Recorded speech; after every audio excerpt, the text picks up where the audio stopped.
Uy, nag-start na. Hi, guys. Hi! Ano yung utos sa mag-break sa atong work sa pagiging accountant? O, with account sa kay Marag. Nalibog ko sa akong nagtambak ang akong work. Muna siya. So, ngayon guys, masanay tamo kaon nga mag-isa. Kasi, isang araw lilisan tayo mag-isa lang din. Kaya masanay tayo mag-isa. Kaya isubo na, no? Yan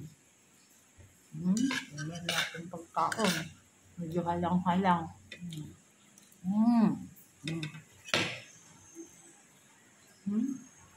Naku yung palaya.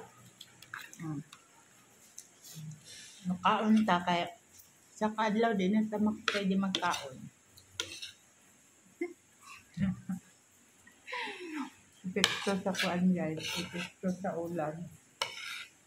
Maulan ngayon dito.